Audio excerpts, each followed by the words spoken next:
तबलीग और सियासत दो मुख्तलिफ़ चीज़ें हैं, इनका मिजाज मुख्तलिफ होता है, दोनों को जमा कैसे किया जाए? दो मुख्तलिफ़ चीज़ों को बड़ी आसानी से जमा किया जा सकता है। ये जो लाइट जल रही है, ये दो मुख्तलिफ़ चीज़ों की जमा होने से जल रही है। एक नेगेटिव वायर है, एक पॉजिटिव वायर, एक गर्म तार है और एक ठंडी है, वो एक तार में जमा हो सकती हैं। तो माशाल्लाह तबलीग वाले भी हमारे हैं और इस्लामी सियासत के उलमा, जमीयत उलमा इस्लाम भी हमारी है। हम दोनों इकट्ठे क्यों नहीं हो सकते? ये कौन कहता है ये मुख्तलिफ मिजाज? भाई मुख्तलिफ मिजाज हैं तो इसका क्या माना, हम ख़त्म है? हमारे पैगम्बर अलैहिस्सलातु वस्सलाम ने तबलीग फरमाई है या नहीं फरमाई? और हमारे पैगम्बर ने सियासत फरमाई या नहीं फरमाई? ना फरमाई हो तो मुझसे दलील सुन लो। सही बुखारी जल्द नंबर 1 किताबुल अंबिया, हुज़ूर पाक अलैहिस्सलाम फरमाते, हज़रत अबू हुरैरा रावी हैं, फरमाया कानत बनु इसराइल तसूसुहुमुल अंबिया कुल्लमा हलक नबियुन खलफहु नबी व इन्नहु ला नबिय्य बअदी फसयकूनु बअदी खुलफा फयक्सुरून। फरमाया लोगो, अंबिया आते, वो नबी भी होते, इस्लामी सियासतदान भी होते, और फरमाया मैं अंबिया में आखिरी नबी और अंबिया का आखिरी सियासतदान हूँ, मेरे बाद नबुव्वत ख़त्म है। तो गोया सहाबा ने सवालिया नज़रों से अल्लाह के रसूल का दीदार करते हुए एक अर्ज़ किया कि अब सियासत भी ख़त्म? फरमाया जी नहीं, फसयकूनु बअदी खुलफा, मेरे उलमा मेरे खलीफा बनकर दीन का काम करेंगे। या रसूलल्लाह, वो सियासत इस्लामिया का जो आपके खुलफा काम करेंगे वो एक दो होंगे? फरमाया जी नहीं, फयक्सुरून, कई होंगे।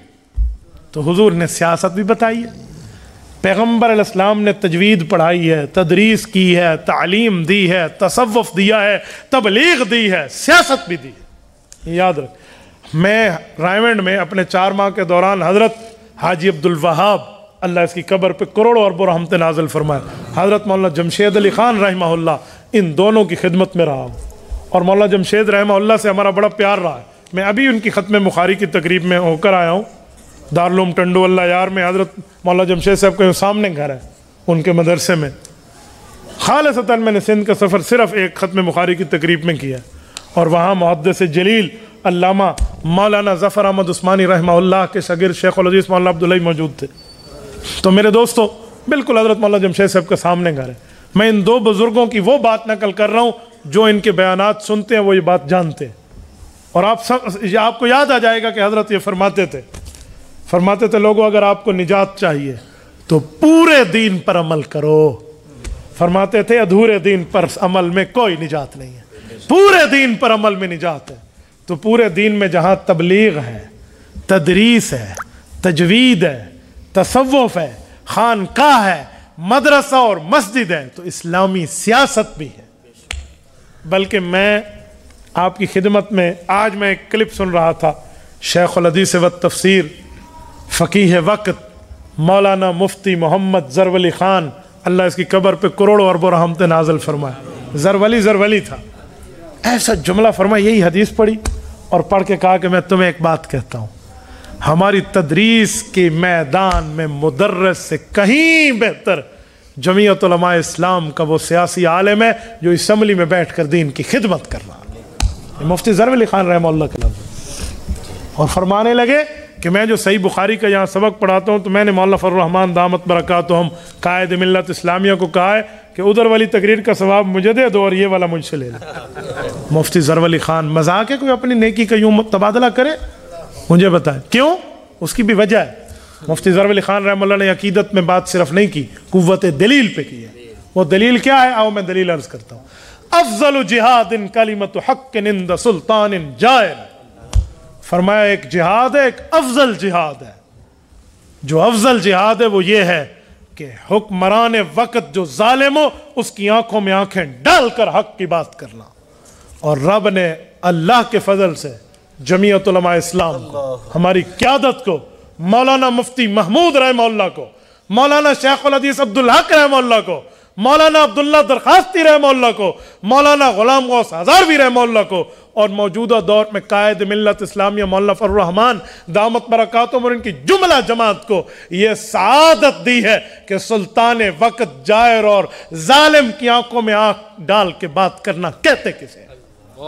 जी, लोग हजरत मौलाना के खिलाफ बोलते हैं, मैं उनके दिन रात से वाकिफ हूँ। वो शख्स अगर हदीस की मसनद पे बैठ जाए तो उससे बड़ा मुहद्दिस आपको नहीं मिलेगा। और तफसीर के मामले में बैठ जाए आप मुफस्सिर नहीं मिलेगा, और फ़िक़्ह के मसले समझाने पे आ जाए आप उस्ताजुल फ़ुक़हा कहेंगे उन्हें, तसव्वुफ़ के मैदान में वो गुफ्तगू करे तो आप खानका का शेख कहेंगे। रब ने उन पर उलूम खोले हैं, आप सिर्फ एक दो बात करते। आज हमारा सिलेक्टेड उन्हें कहते हैं कि मैं इसे मौलवी नहीं कहता, मैंने कहा अपना हया और अपना कुब्बा और कुबा और अपनी हैसियत देखो। तुम जैसा बंदा लॉस एंजलिस की अदालत ने जिसे साबित करके जानी और पता नहीं क्या से क्या फैसला दिया है, वो 6 लाख उलमा के कायद को बैठ के कहे मैं इसे नहीं कहता, तेरी जरूरत में नहीं है। पाकिस्तान नहीं पूरी दुनिया के आले हक उसे मौलाना कहते हैं, कहते रहेंगे और कहेंगे भी सही। तेरे कहने से क्या फिद्दी का शोरबा ताहता कदमी, ऐसी बातों को हम पांव की ठोकर से उड़ाते हैं। रखो अपने लाओ लश्कर की ताकतें अपनी जेब में, हम तुम्हारी इन ताकतों से नहीं डरे। हमने कल भी हुक्मरान वक्त को ललकार के बात की है, हम आज भी इंशाअल्लाह ताला ये हौसला रखते हैं। ये कोई बात है भाई? एक आलिम दीन के मुकाबले में आप यूं लच्चर किस्म की गुफ्तगू करें और गली कूचों के लुच्चे और लिफंगों के अल्फाज लाएं और उलमा बर्दाश्त कर जाएं, ये मुझसे नहीं होगा, ये हमसे नहीं हो सकेगा। हम खुली खुली बात करते हैं, हम नजरियात की बात करते हैं। आओ हमसे नजरियात पर बात करो, कुव्वत दलील पर बात करो। गाली और गोली दलील का नाम नहीं है, दलील दलील होती है, दलील की बुनियाद पर बात मनवाई जाए। और मेरे कायद को रब ने वो मकाम दिया है, एक अदम एतमाद तो उसने डाली है। आज जिनका नाम लेना इसको अच्छा नहीं लगता था उनके घुटने पकड़ रहे हैं। मैंने तो कहा हजरत मौलाना जरा 2-4 दिन सब्र करके पेश करें, जरा याद में एतमाद 2-4 दिन सब्र करके इसकी रोने का मजा तो देखे हम ना। यकीन माने शिकार को फंसा के खेलने का अपना ही मजा है।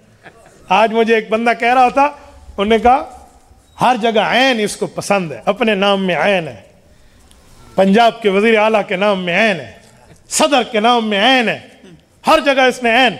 और अलीम खान ने जब एतराज किया तो उसके घर में भी गवर्नर कराची वाले को भेजा, उसके नाम में भी ऐन है। तो इसलिए अब अलीम ला रहा है उस्मान बुज़दार को हटा के कि उसमें भी ऐन है, ऐन इसे मुआफिक है। बड़े बड़े पीर और पीरनियों ने इन्हें बताया है। मैंने कहा सुनो, अदम एतमाद में भी ऐन है और उसके बाद आम इंतखाबात में भी ऐन है।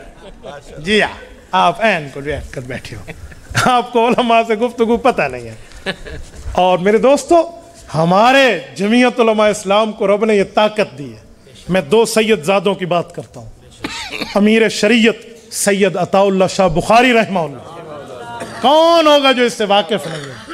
1953 की तहरीक चलाई, 10 लाख आदमी घर से बेघर हुआ, 1 लाख जख्मी हुआ, 10,000 आदमी शहीद हुए।